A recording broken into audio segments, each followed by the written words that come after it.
Tonight, this guy came with us. He's done a little bit of stand-up before in the past, but he's a new local comic, trying out his stuff here on stage, and then later on he's going to compete in my challenge, which is to paint my house. I mean,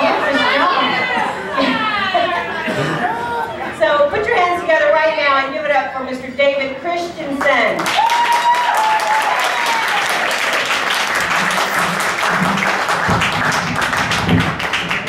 Hi everybody, how's it going? Good. Having a good time, yeah. I see we've got Jorge Garcia over here. Thank you, star of Lost and Lost. Great, good to see you. Sure, okay. So, I don't know, every comic has to have their airplane joke, right? So, I've been flying, and one of the worst things about flying, like I was flying to New York, my office is out of New York, and I'm sitting there and there's kids kicking me in the back of the seat, there's kids, reaching over. I'm like, lady, listen, control your kids. She's like, David, they're your kids too. That's the last time I fly with my family, I tell you what. I don't know, I mean, a little bit about me, I'm actually getting a divorce. Oh, yeah, no, so I'm spending a lot more time with my kids. Oh, yeah, no, so do people have kids out here in the audience? Anyone? Anyone? You can tell by the half-hearted applause and the exhausted, yeah. So do you guys hate your kids yet? No. No, you have to be able to love your kids, but you also have to, I think, hate your kids a little bit. Like, I think that's normal. No? Just me? No, I don't know. I don't know if I hate my life or if I just hate being the guy who has to live my life. Like, it's kind of a subtle distinction, It's, so, I don't know, I mean, my kids just are constantly fighting with each other. And when they're not fighting, they're play fighting, You come running in, the kids, like, dumping 20-piece McNuggets over each other, just yelling, screaming. It's getting to the point where I'm getting ready to go out for a pack of cigarettes and never come back. Yeah, and I need to take up smoking to do that. Yeah, no, I don't know. I mean, like I say, it's something where I'm getting just so exhausted from it all. I'm not real proud of this, but I am trying to get the kids taken away on purpose. It's really hard to do, actually. Like, I know, it's horrible. Yeah, no, so, I mean, I'm doing everything I can think of. I'm, like, dangling them off of balconies. I'm locking them in the car. I've hired Casey Anthony as my au pair. I'm sending them to public school, for God's sake. I keep trying to set up sleepovers for Michael Jackson's house, but apparently he's too big a star to be returning my calls. Oh. Yeah, no, I mean, it's just one of those things, like, I think if you love, love and hate are two sides of the same coin. So, I think you have to just hate your kids at some level. I don't know if, it's like a little hate pilot light, where maybe you just a little bit of hate, just get, they come running in, Daddy, I need breakfast. No, nobody else, okay. No, this is a true fact that scientists have found now that the cause of SIDS is your future hatred of your kids going back, transcending time itself and taking care of the problem for you. Yeah. Oh, yeah, I'm going to work my way back from that one. I wasn't sure about that. Yeah, probably should have left it out. I don't know. So what's in the news? Like, there's lots of stuff about birth control being a big issue. I think that the birth control, the people who want to have the birth control are like out of limits. Or right, I think not only that, I think your waitress, if she's vegan, should be able to say, no, you can't order a steak. If the cook happens to be lactose intolerant, you can say you can't have a milkshake.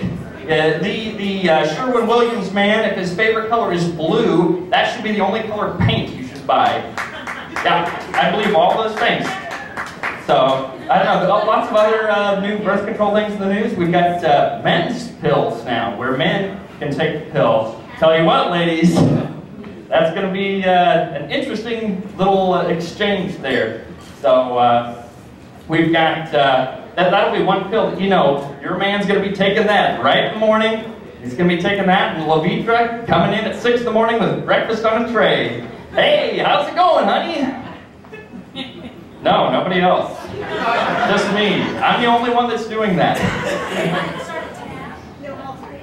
Anyway, moving right along. So, I'm single. Does that surprise people at this point? No. I heard some guys say no. Yeah, so it's something I'm getting back in, I guess I'm getting back in the dating pool. It's one of those things, you know, sex for me, like, you remember when you were kind of a kid and you hadn't had sex before, and it was something to where, you know, it was kind of like getting ready to go on the high dive. Like, you would see, like, the big line of people, and like, oh man, everybody's really doing that. Oh, it looks real high up there. I don't know if I can do that. They're doing all kinds of fancy tricks. Look at that. And you get up there and you go off and you just kind of, you land. And, you know, like, that sure felt like it was a lot longer. Yeah, I don't think my ass was supposed to hurt.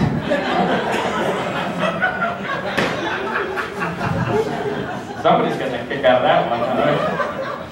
No, yeah, so I'm single. Taking applications and pity sex afterwards, and I'm just built the line right up. So yeah, good news. I don't know if you guys have heard the good news. Have you? No, the other good news. Yeah, apparently Bert and Ernie are not gay. They've released a, I know. Oh. Yeah, Sesame Workshop has released a press release saying for the multiple time that, in fact, Bert and Ernie are just good friends. And this is something that's so weird. You have multiple people, like, starting, ooh, SpongeBob has these gay connotations, oh, you know, Teletubbies are gay, oh, Sesame Street's gay. And it's one of those things where it's like, the assumption is that it's this big, like, gay conspiracy. Ooh. Well, I think there's a simpler answer. I think it's an anti-Muppet conspiracy. Yeah. No, I don't know who would be anti-Muppet. Maybe like Jim Henson's estranged son. My dad never played with me. He was only playing with the puppets in his room. And like he's got some sort of weird biblical, like extra book of the Bible that's like handwritten on the back of a expired utility bill. It's like the book of Schmeckle. He's got some sort of weird justification. It's like, lo, the Lord said unto Schmeckle, thou shalt not wear fur, for verily fur is murder. And he's twisted that in his head. And he's got these signs with like googly eyes on them, with a big no sign through them. And it's something, I mean, it's a pretty silly picture. I don't know. I mean, it's something where, I don't know. I think this is the kind of image I think I want to make this episode. So, basically, this starts out, and you see Bert. He and Ernie are there in their apartment. It's Bert wearing a cowboy hat, a vest, and nothing else. You move over, pan over to see Ernie. He's wearing all black leather gimp suit. He's got a ball gag made out of Grover's nose. The safe word is rubber ducky. And you hear like the sound of Kermit singing the Rainbow Connection as they pan out to the Sesame Street proper, and it's like Bosch's Hell painted in Muppet flesh.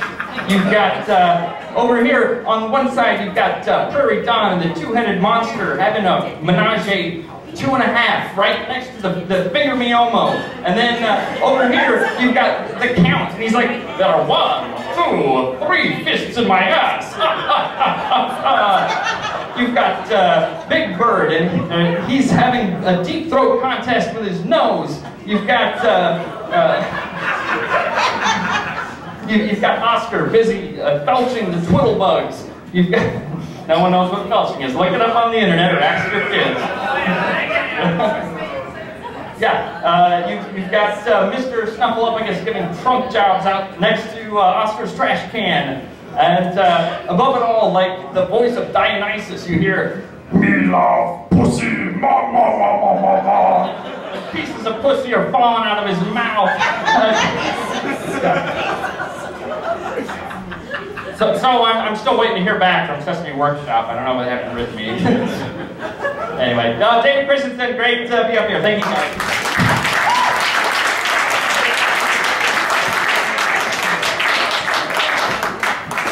Christiansen, everybody. And you know, he asked if we remember, you know, before we'd ever had sex. No, I don't.